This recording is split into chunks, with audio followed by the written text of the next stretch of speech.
Ken Jennings has promoted his upcoming trivia book at a questionable moment, fans accused on Twitter. The Jeopardy Masters host has come under fire for stepping back and is host of the regular show for episodes being taped during the WGA writers' strike.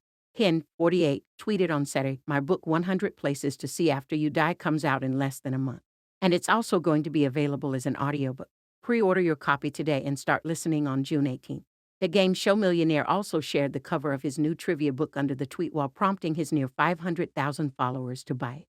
The tweet wasn't received well by all Jeopardy fans given the current climate in the TV world. "Won't be purchasing." One person replied, "You're a writer. Interesting." Another wrote, "Oh man, you should have waited until after it came out to scab. Literally turned thousands of potential readers like me onto someone unable to support it.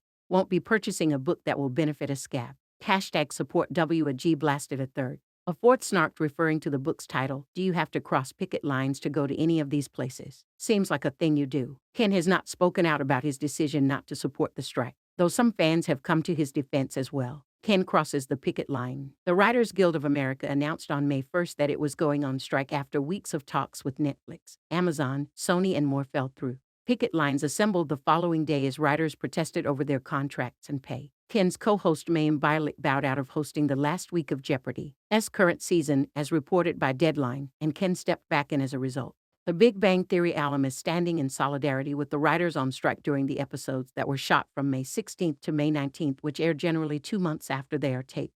Jeopardy's decade-long writers are striking too, and even thanked Mayim for her solidarity on Twitter. Writer Mark Gaberman wrote, "At Miss Mayim, this means more to us than we could ever say. Thank you so much." Hashtag WGA Strong. Longtime writers Billy Wiss and Michelle Loud, striking as well, also recently told Variety, "Our words are on the screen every night. There is no Jeopardy without writers. Without us, it's just an empty blue screen." Billy Wiss said he wants to be fairly compensated for the labor you give. "They're asking some people to work day to day," another Jeopardy writer said, supporting those going through many room experiences of even smaller writing staffs on streaming platform shows. "They never tried to make it a gig economy before," Billy Wiss said. "There was always some sense that writers were partners in it." Jeopardy features a small staff of WGA writers, and the clues were theoretically also written well in advance of the strike.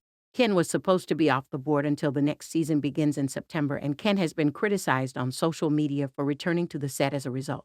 Ken gets called a scab by celeb. Will Wheaton is an actor who competed on Celebrity Jeopardy earlier this year, placing in the finals against winner Ike Barinholtz and Patton Oswalt. He called out Ken directly on Twitter. He has the choice to support his fellow workers or to support management who are exploiting them. He's made his choice.